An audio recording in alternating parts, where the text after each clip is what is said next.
What's up, Fire family? It's Kiahonfire, and welcome back to Conan Exiles. Today we're going to be looking at purges in the jungle. So that's all the purges you can get here. So the purges we're actually going to be focusing on today is right here. We're going to be looking at a plague of locusts. We'll also be looking at a crew of Black Hand pirates, razor gourds, kitchen staff, a nest of snakes, a troop of grey apes, a band of Lemurian scouts, a gang of degenerate Lemurians, and Dagon slave takers. So I'll be first looking into the purge type of razor gourds kitchen staff. I actually found this one a lot of fun. It only lasts for one wave, but it's quite hilarious with the stuff that comes at you. And when I actually tried it out, I actually got a hell of a lot of actual name frills when it came, so I was just like, what the hell? There were so many. You're almost guaranteed every single time in any of the levels to get a razor gourd. So that is, you know, the guy that owns his kitchen staff, his head chef. So that's what you get most of the time, pretty much every time. And then you get a list of T4s that will also come with them.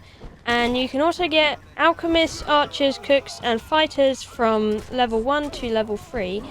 So, yeah, you do get quite an interesting amount.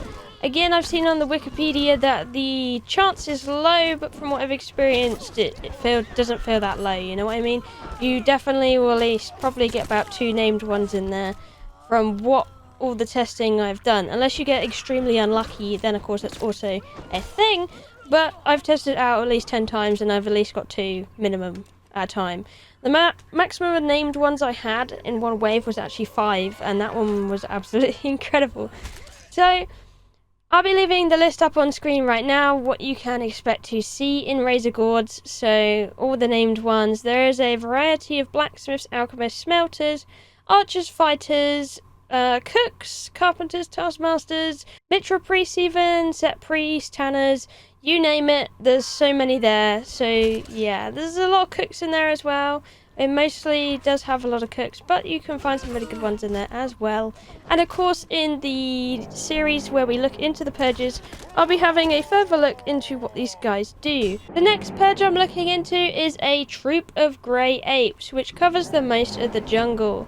The first wave you get a lot of gorillas. It only consists of gorillas. Then wave 2 you get gorillas again, but you can also get a big chance of getting the silverback gorilla, which isn't too bad. And then on the last one, you have a chance of getting corrupted grey ape, gorilla, grey ape, and gorilla silverback. So that's what you can get in this one. It's short but sweet, and pretty much it's just a creature purge. Next, we have a gang of degenerate Lemurians. This covers the bottom half of the jungle. In the first wave, you can expect to see archers and fighters, Lemurian ones, and even ones that can throw fire orbs at you as well. The same goes for wave 2.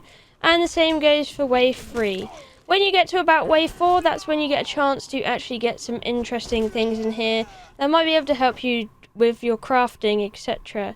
So if we look over here, you can see we can get all of this kind of crafters listed down here. You get a range of cooks, Decado priests actually, smelters, tanners, blacksmiths, taskmasters, armorers, you name it, there's a lot there. So that's what you can get from this one. If you want to have a look into them further, you can do, or you can wait for the video where I'll do that as well. On wave 5 you get a lot of T3 archers and fighters. Wave 6 again you got a chance to get the crafters that come in as well as the high fighters. Wave 7 you got a chance to get archers and fighters again. And then again on wave 8, if you do get that far, you got another chance to try and get the special NPCs they might spawn in that wave. And then finally on wave 9, it mostly just consists of normal T3 archers, fighters, and T3 fighters armed with fire orbs. And that's pretty much what this purge will sum down to. It's not too bad of a purge really. The crafters are really what you kind of want in this one. Next purge we're looking at is a Dagon slave takers purge. Now this one is absolutely brutal, I found when I actually tried it out. Because you can actually get the slave keeper.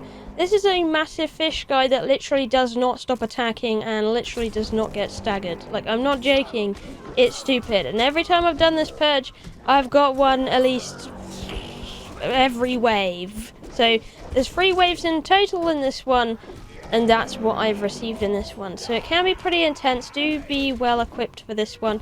However, you'll be delighted to know there are some really nice purge rules you can get in this one. But the first ones on Wave 1 are actually World Thralls you can get. You might be interested to know you can actually obtain Gura Legbiter in this one, so if you like the idea of that, there's a few really nice armorers in there that are quite rare in the real world, but you might get it in the Purge. So you check that list out there. These ones are not Purge Thralls, but they do come in the Purge, if you understand me.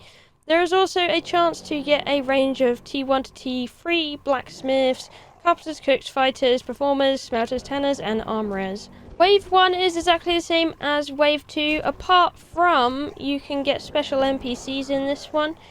This one will consist of some special Purge Thralls here, consisting of cooks, Decado priests, smelters, tanners, blacksmiths, taskmasters, tanners, I already said tanners, alchemists. You get the gist, you get a nice range of that you can check out as well. That will do some special things for you. The blacksmiths are the ones you want to look out for, remember, and the ones that can do special bits and pieces. Actually, I saw a good comment the other day that I actually did forget to mention what some of these can actually do, and I'll make sure to include that in the next video and give them credit for that as well, because I didn't actually say about it and they reminded me these things are possible, so I will mention that next one. Stay tuned. Throughout the Purge you seem to get quite a bit of cultists as well. In the last one you can get prisoners as well, which are T4 fighters. You can also get a mixture of the thralls from the first one, so that's the normal ones that spawn in the world, and the specials. So you can pretty much get specials all the way throughout. This kind of Purge is a bit crazy, but apart from that, it's not too bad. Oh yeah, I forgot, you can also get the Blue Man group in this one as well. I'm not joking, they are the Blue Man group. Just look at them. Next Purge we're looking at is a band of Lemurian scouts. Now this one is another people Purge, which you'll be glad to hear about. You got a chance to get in the first wave Alaren Storm, which is a T4 archer. You got also a pretty good chance to get Larissa, which is another T4 archer, and a couple of T4 fighters, May the Blade and Warris the Breaker, which you can find quite often outside the Decado Pleasure Palace area, you know what I mean.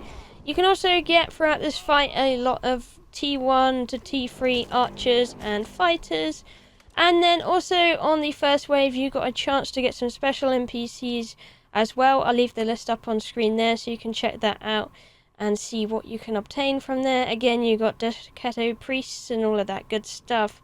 Wave 2 is pretty much the same as well as Wave 3, so you got a chance in all 3 waves to get special crafters and some special fighters, which I say is pretty good fighting chance. Our next Purge is a crew of Black Hand pirates. This is a pretty big Purge consisting of 9 waves if you get there. Wave 1 and 2 are pretty much the same.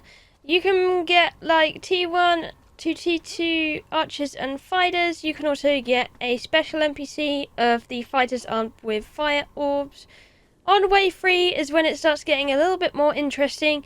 You got a chance of having Freebooter Mirak spawning, which is a T4 fighter, and Horus Flickfinger, the T4 archer.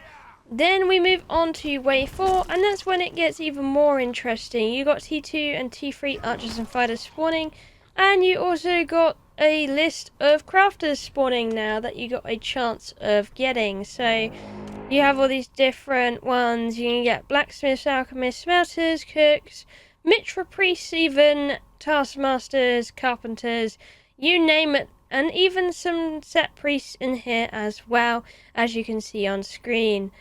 At Wave 5, it's back to T3 archers and fighters, and you also got a chance to get Keprul the Buccaneer, a T4 fighter, and Para Strongbow, a T4 archer. Wave 6, you also got those T3 archers and fighters, but you also got a chance to get the same 2 special NPCs. And then at Wave 7, it changes very, very slightly with a chance to get slightly different special NPCs, Captain Maras, a T4 fighter, and Narcissia Farsight, a T4 archer. Now, when you get to Wave 8, you've got a good chance of getting those crafting thralls again, and pretty much the T3 archers, fighters, and etc. And at the very end, Wave 9, you got a chance to get Captain Bree, a T4 archer, and Captain Pozkor, a T4 fighter. And that's pretty much that wave absolutely summed up. The last one we have today is a plague of locusts. So this one spawns up in the top where the actual locusts spawn, so kind of that kind of area and a little bit below. You'll mostly get Corrupted Sand Reaper, Sand Reaper. It's kind of the same as the desert ones, to be honest. And it's the same throughout pretty much all the waves. You get the same thing, so Corrupted Sand Reapers and Reapers. Just be careful of the vomit that they do. On the end of the wave, though, you can also get a chance from wave 5 onwards to get the Sand Reaper Hive Queen.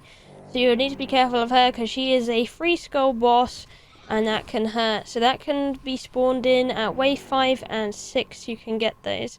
Actually, most likely on wave 6, you're 100% of the time get a Sand Reaper Hive Queen.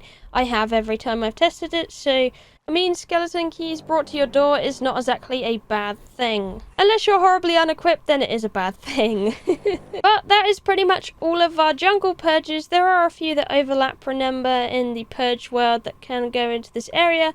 But we'll be covering like overlap ones in other videos that are applicable to certain areas. So you might notice yourself getting a lot of lizards in this one as well.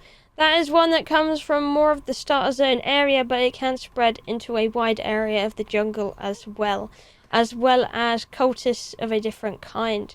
So do beware of those, but these ones are the main ones that are kind of around the jungle theme, so I thought I'd include these in this video. And remember, like I was saying earlier, keep an eye out for the follow-up video on this one that will explain it all out for you. But anyway, thank you for watching, I love you all, and I'll see you in the next one. Bye bye!